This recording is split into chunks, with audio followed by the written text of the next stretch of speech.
Hello बच्चों। तो कैसे हैं आप लोग? तो जैसा कि तो आप लोग जानते हैं, दूसरा लेक्चर है एनसीईआरटी जो हम लोग पढ़ रहे हैं क्लास 8 की।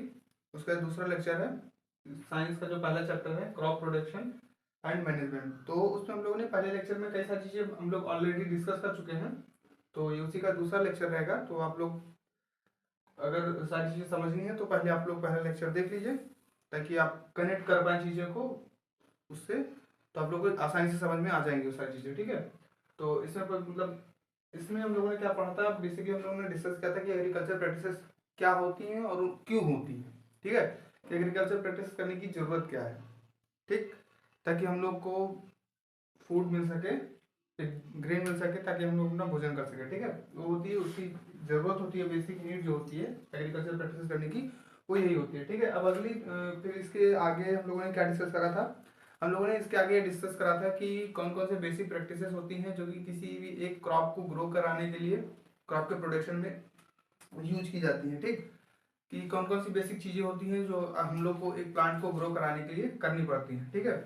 तो अब इसी में अगली चीज़ देखते हैं, मतलब इसी में क्या क्या पढ़ा था हम लोगों ने। बेसिक प्रैक्टिसेस हम लोग कुछ पढ़ चुके थे, 3-4 प्रैक्टिसेस हम लोगों ने ऑलरेडी डिस्कस किया था। पहला था प्रिपरेशन ऑफ अ सॉइल, कि मतलब पहले हम लोग मिट्टी को देखते हैं कि उस फसल को उगाने के लिए उर्वरक है कि नहीं है, उसको सिंचाई कराना, बहुत सारी चीज़ें होती है उसमें, ठीक है। फिर उसके बाद में हम लोगों ने पढ़ा था एग्रीकल्चर इम्प्लीमेंट्स। एग्रीकल्चर इम्प्लीमेंट्स में हम लोगों ने पढ़ा था कि सबसे पहले उस खेत की जुताई उताई करा के उसको तैयार कराना पड़ता है, उस मिट्टी को उस लेवल पे लाके लेके आना पड़ता है कि वहाँ पे जो भी हम लोग सीड दे रहे हैं वो ग्रो हो सके, ठीक। इसके बाद में अगली अगली चीज़ जो आती है वो आती है सोइंग। सोइंग का मतलब होता है कि बीज बोना, ठीक है। आप लोग समझ सकते हैं कि पहले सोइंग का मतलब हो गया बीज बोना, ठीक है। फिर उसके बाद में अगला जो टॉपिक हम लोगों ने पढ़ा था, वो पढ़ा था एडिंग मैन्योर एंड फर्टिलाइजर्स। कि हम लोग कौन कौन से फर्टिलाइजर्स हैं वो, मतलब फर्टिलाइजर ऐड करते हैं तो क्यों करते हैं, और उसके कौन कौन से एडवांटेज होते हैं कि उनको हम ये ऐड करते हैं, ठीक है। अब इसके बाद में अब आज हम लोग डिस्कस करेंगे कि मतलब आज भी हम लोग कई सारी चीज़ें डिस्कस करेंगे। उसमें सबसे इंपॉर्टेंट चीज़ जो होने वाली है वो होने वाली है कि इरिगेशन, मेथड ऑफ इरिगेशन कौन कौन से होते हैं, इरिगेशन क्या होता है, ठीक। और आगे देखते हैं क्या क्या डिस्कस करते हैं इसमें। बाकी जितनी भी बची हुई चीज़ें हैं वो आज ही खत्म कर देंगे, क्योंकि आज ही लास्ट लेक्चर होने वाले चैप्टर का, ठीक है। तो देखते हैं हम लोग।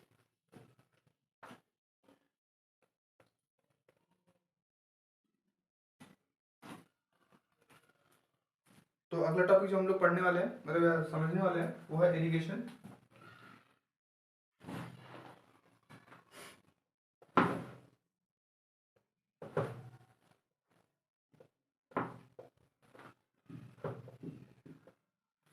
तो इरिगेशन क्या होता है? इरिगेशन का मतलब हिंदी में अगर मतलब देखें तो इसका मतलब होता है सिंचाई। सिंचाई के इसके मतलब से हम लोग को पता चल जाता है कि मान लीजिए अगर हम लोग को अपने गार्डनिंग वगैरह करते हैं या फिर कोई भी प्लांट लगाते हैं, तो हम लोग क्या करते हैं, उसमें पानी देते हैं, ठीक है। वो ये जो प्रोसेस होता है कि किसी भी प्लांट को लगाना और उसको पानी देना, इसी को सिंचाई कहते हैं, ठीक। तो बेसिक चीज़ें, सारी मतलब चीज़ें तो सब लोग जानते ही होंगे। और इसको इरिगेशन बोलते हैं। और इरिगेशन के कई सारे पहले मतलब इरिगेशन का सोर्स क्या होता है, कि कौन से सोर्स ऐसे होते हैं कि जिससे इरिगेशन होता है, या सोर्स ऑफ इरिगेशन को ये भी बोल सकते हैं कि ऐसे कौन सी जगह होंगी जहाँ से हम लोग को ये मिलेगा कि वहाँ से हम लोग को सोर्स मिलेगा वाटर का, कि हम लोग वो वाटर क्या करें, अपने प्लांट्स को दे सकें। वो सोर्स कहाँ से मिलेगा, ठीक है। तो इरिगेशन में सबसे पहले हम लोग जो चीज़ डिस्कस करेंगे, जो कि इंपॉर्टेंट है चीज़ डिस्कस करना, वो है सोर्स ऑफ इरिगेशन, ठीक। इसका अंदर जो पहला टॉपिक आएगा सोर्स ऑफ इरिगेशन।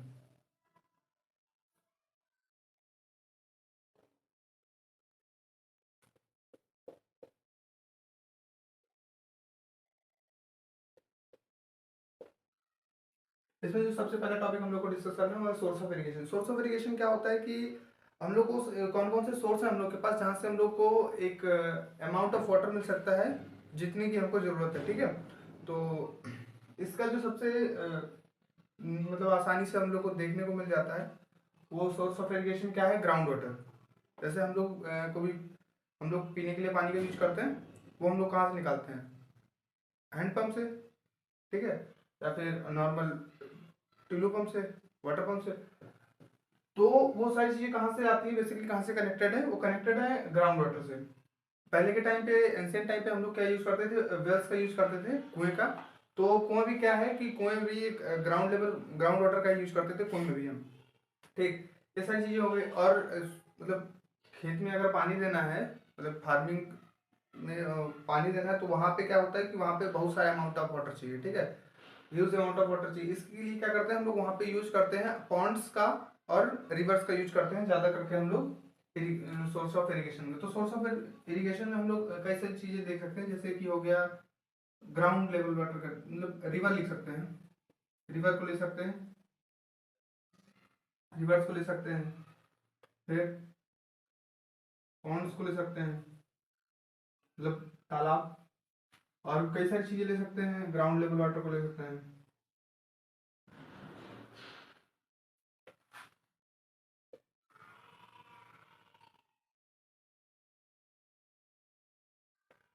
और बहुत सारी चीजों को हम लोग ले सकते हैं सोर्स ऑफ इरिगेशन में। ठीक, अब अगली चीज जो आती है कि ये तो हो गया कि सोर्स हम लोग को मिल चुका है इरिगेशन का, हम लोगों ने पढ़ा है कि इरिगेशन क्या होता है, सिंचाई क्या होती है, हम लोगों ने जान लिया है कि सोर्स ऑफ इरिगेशन कौन कौन से होते हैं बेसिक से। और अब हम लोग को डिस्कस करना है कि मेथड ऑफ इरिगेशन कौन कौन से हो सकते हैं, या फिर कौन कौन से मेथड हो सकते हैं जिसके थ्रू हम लोग इरिगेशन कर सकते हैं आसानी से। ठीक,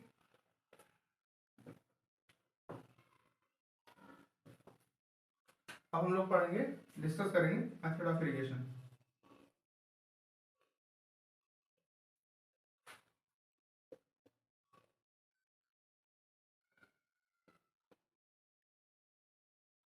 अब हम लोग डिस्कस करेंगे कौन कौन से बेसिक मेथड होते हैं इरिगेशन के। तो मेथड ऑफ इरिगेशन में कई प्रकार के मेथड्स हैं। कुछ ट्रेडिशनल मेथड ऑफ इरिगेशन है, कुछ मॉडर्न मेथड ऑफ इरिगेशन है।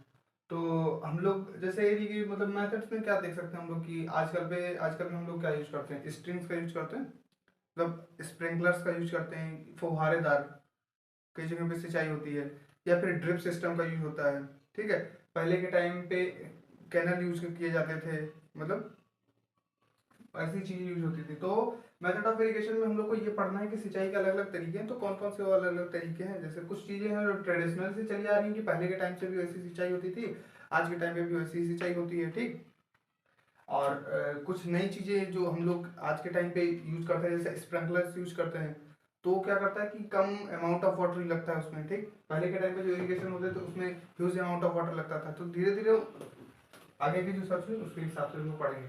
ठीक है, तो हम लोग सबसे पहले डिस्कस करने वाले हैं ट्रेडिशनल मेथड ऑफ इरिगेशन। ठीक है, पहली चीज जो हम लोग डिस्कस करेंगे, यूज करेंगे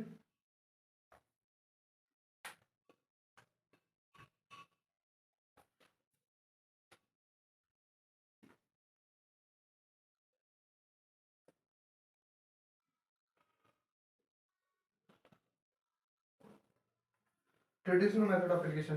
पहले के टाइम पे क्या होता था कि पहले के टाइम पे इतने सारे सोर्सेस नहीं थे, पाइप वगैरह नहीं हुई थी। तो पहले के टाइम पे क्या यूज करते थे, पहले के टाइम पे बेसिकली वो यूज करते थे कैनाल का, मतलब नालियां बनाते थे। नालियों के थ्रू, जैसे आप मान के चलिए कि हम उनके सारे बहुत सारे फार्म थे, मतलब खेत थे, मतलब खेत हैं सारे ज्वाइंट हैं। तो पहले के टाइम पे क्या करते थे कि वो एक नाली बना देते थे और उनका पूरा वाटर को फ्लो इसी में छोड़ देते थे। ठीक है, फिर उन नाली के थ्रू उस खेत को सींचते रहते थे, एक एक करके उन नाली के थ्रू ही उस खेत को सींचते थे। ठीक, इसी हम लोगों ने जान ली। अब ये हो जाता था, कैनाल सिस्टम भी बोलते हैं इसको। ठीक है, आप लोग देख लीजिएगा। अब आता है कि ये तो हो गया ट्रेडिशनल मेथड ऑफ इरिगेशन की कौन कौन से पहले पहले यूज होता था। पहले पहले जो मेन बेसिक यूज होता था, काफी कॉमन यूज करते थे, वो इसी कैनाल सिस्टम का यूज करते थे। इसके बाद में कई आता है हम लोग का मॉडर्न मेथड ऑफ इरिगेशन। ठीक, इसका अगला टॉपिक जो हम लोग आता है,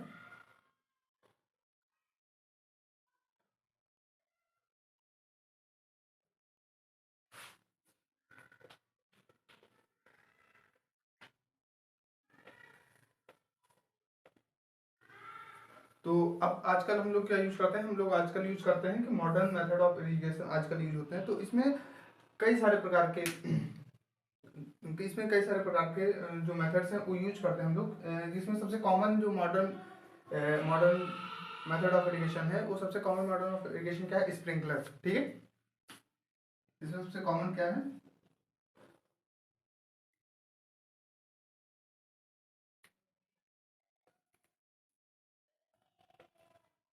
इसमें सबसे कॉमन सिस्टम जो इस टाइम पे हम लोग यूज करते हैं वो है स्प्रिंकलर सिस्टम। स्प्रिंकलर सिस्टम में बेसिकली होता क्या है कि आप पहले के टाइम पे क्या था कि उनको क्या करते थे कि उनकी जड़ों में पानी देते थे और ह्यूज अमाउंट ऑफ वाटर लगता था। फिर धीरे धीरे जैसे आजकल ग्लोबल वार्मिंग की तरफ इतने ज़्यादा जागरूक हो रहे हैं, तो वो क्या कर रहे हैं कि धीरे धीरे अब वाटर की अब वो धीरे धीरे क्या मॉडर्नाइज कर रहा है उसमें कि हमारा पानी की खपत भी कम हो और हमारी जो फसल है उसको एक सफिशिएंट अमाउंट ऑफ वाटर मिल भी जाए। तो उस टाइम पे क्या करते हैं धीरे धीरे अब क्या करने लगे हैं, स्प्रिंकलर सिस्टम का यूज करते हैं। स्प्रिंकलर सिस्टम बेसिकली करता क्या है कि ये क्या करते हैं कि एक चेन बना देते हैं पूरे खेत पे, जितना खेत है वहां पे उतना वाटर का यूज कर लेते हैं। ठीक, उससे क्या होता है कि उसके बाद में पाइप में एक ड्रिप लगा देते हैं, जिसकी वजह से क्या होता है कि पानी का बहाव तेज होने की वजह से वो स्प्रे करता रहता है पूरे खेत में पानी को। ठीक है, तो होता है मतलब जो स्प्रे करके मतलब सिंचाई करने का मेथड है, इरिगेशन का मेथड है, उसी सिस्टम को बोलते हैं स्प्रिंकलर सिस्टम। ठीक, अब इसके बाद में जो अगला सिस्टम है जो हम लोग बेसिकली बहुत ही कॉमन यूज करते हैं हम लोग के खेतों में, वो है ड्रिफ्ट सिस्टम। ठीक,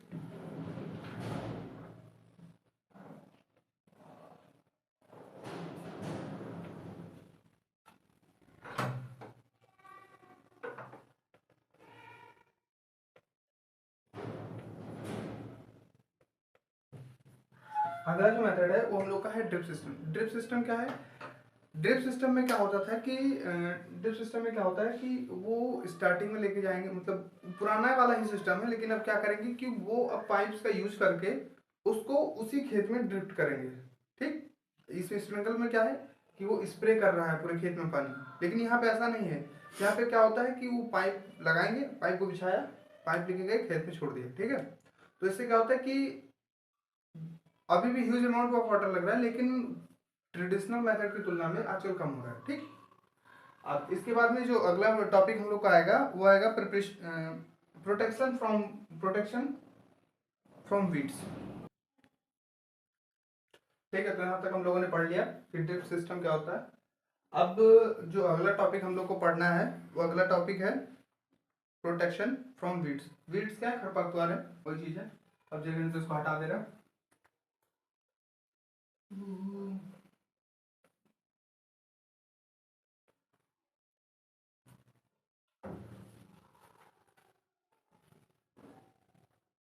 ठीक है, तो अगला टॉपिक जो हम लोग पढ़ने वाले हैं वो है प्रोटेक्शन फ्रॉम वीड्स।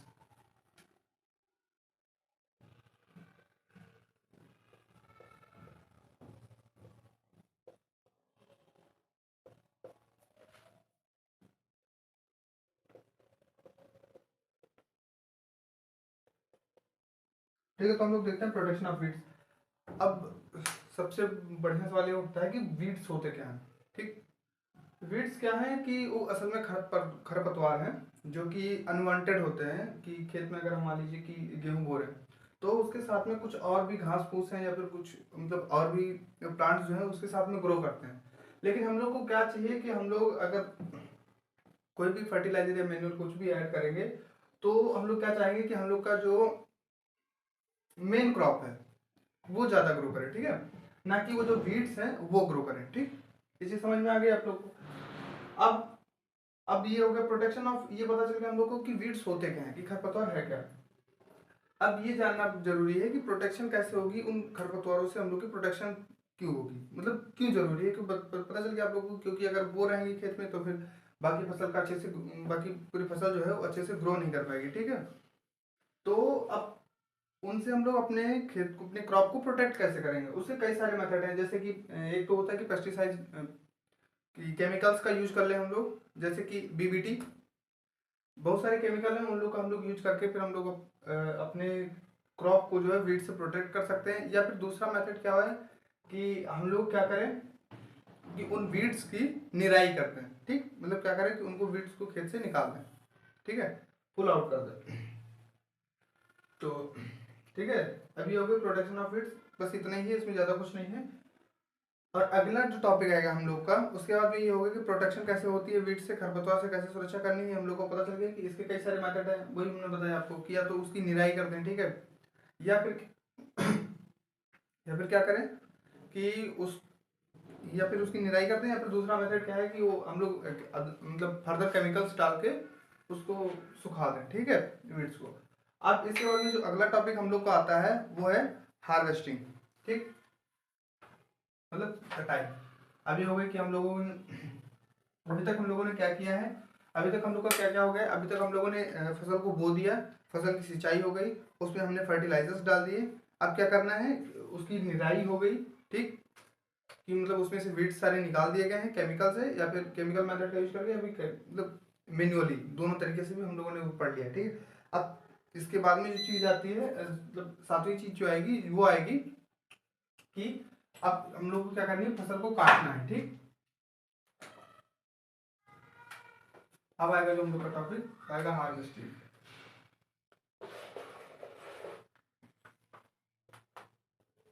ठीक है, तो अगला जो हम लोग का टॉपिक होने वाला है वो है हार्वेस्टिंग। हार्वेस्टिंग क्या होता है और कैसे यूज करते हैं। ठीक है, तो हार्वेस्टिंग में क्या करते हैं, अब हार्वेस्टिंग करने के कई कई सारे तरीके हैं। ठीक, या तो हम क्या करें कि या तो मशीन का यूज कर लें हार्वेस्टिंग में, या फिर क्या करें हम लोग मैनुअली मैन पावर से उसको काट लें।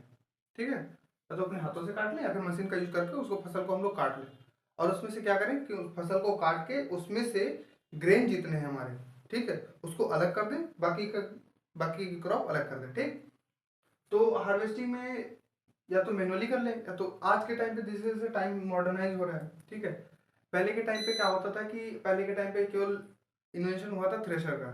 ठीक है, उस टाइम पे क्या करते थे हम कि पहले उससे पहले, सबसे पहले अगर हम बहुत ज़्यादा ही ट्रेडिशनल मतलब बात करें, तो फिर पहले के टाइम पे क्या यूज होता था कि क्या करते थे कि लोग अपने हाथों से फसल को काटते थे, फिर उस फसल को पीटते थे। ठीक है, फिर ओखल ओखल में उसको पीट पाट के फिर उससे ग्रेन को अलग करते थे। ये बहुत ही ट्रेडिशनल मेथड हो गया। फिर उसके बाद में धीरे धीरे टाइम के साथ इन्वेंशंस हुए।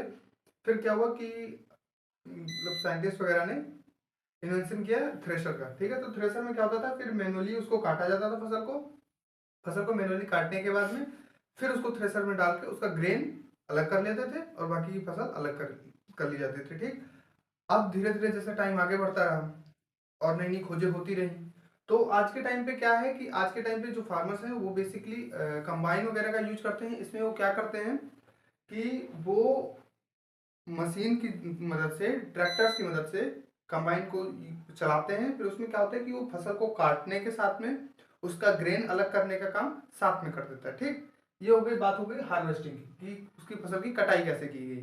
ठीक है, अब जो अगला टॉपिक आएगा कि हम लोग के पास फसल कट गई है, फसल से ग्रेन अलग हो चुका है और बाकी की जितनी भी चीजें हैं वो अलग हो चुकी हैं। ठीक है, अब अगली चीज जो आएगी वो आएगी स्टोरेज, कि अब उस जो हम लोग ने प्रोड्यूस किया है क्रॉप को, अब उसको क्रॉप को प्रोड्यूस करने के बाद में अब उसको हम लोग रखेंगे, स्टोर कैसे करेंगे कि काफी लंबे टाइम तक, की एक फसल जो होती है वो 3 से 4 महीने में हो जाती है, बाकी के 7-8 महीने क्या होता है, खाली रहता है। तो उस टाइम पे किसान को खाने के लिए या फिर हम लोग को जो खाते हैं, तो किसान को वहां से उस चीज को एक्सपोर्ट करने में, हम लोग के इंपोर्ट करने में, इंपोर्ट करते टाइम तक काफी ज्यादा टाइम लगता है। तो उस टाइम तक क्या करता है कि हम लोग को उस क्रॉप को जो है प्रोड्यूस हुई है या फिर उस ग्रेन को हम लोग को अपने पास मतलब एक स्टोर करके रखना पड़ता है सुरक्षित ढंग से। ठीक है, तो अब अगला टॉपिक जो आएगा हम लोग का वो आएगा स्टोरेज।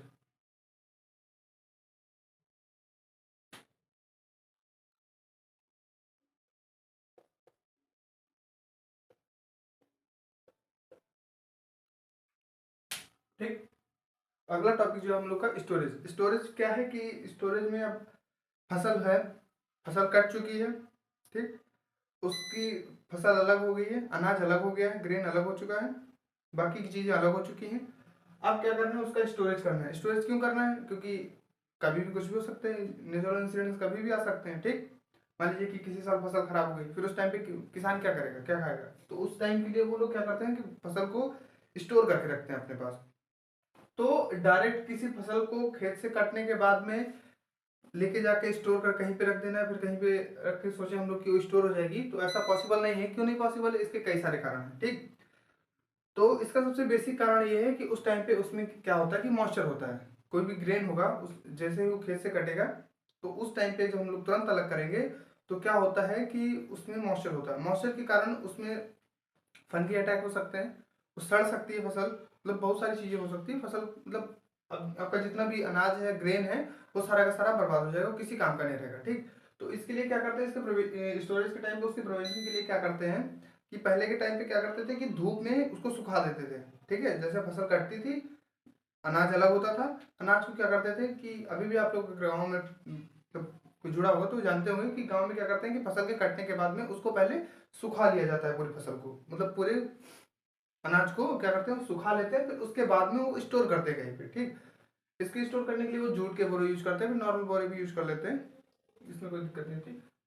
तो लेकिन एक काम करना पड़ता है उससे पहले कि उसको स्टोर करने से पहले उसके अंदर के सारे मॉइस्चर को बाहर निकाल, मतलब मॉइस्चर को सुखाना पड़ता है, सनलाइट के प्रेजेंस में लोग बेसिकली करते हैं। ठीक है, ये हो गई बात स्टोरेज की। ठीक, अब अगला टॉपिक जो आता है वो आता है एनिमल फूड एंड एनिमल। ठीक है, मतलब या फिर बात कर लें हम लोग एनिमल हस्बेंड्री। ठीक, यहाँ तक आप लोग का एग्रीकल्चर प्रैक्टिसेस खत्म हो चुकी हैं एक तरीके से। अब जो है, अब एक अगला टॉपिक जो आएगा वो अगला टॉपिक आएगा एनिमल एंड, तो जैसे कि अब बात कर लेते हैं एनिमल हस्बेंड्री की। ठीक है, तो एनिमल हस्बेंड्री अब बोल सकते हैं food and crop, food and animal की बात कर रहे हैं हम लोग। तो अगला जो टॉपिक आएगा हम लोग का, वो अगला टॉपिक हम लोग का आने वाला है,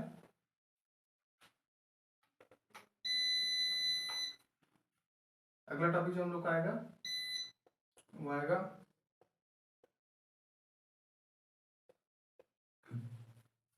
फूड एंड एनिमल का।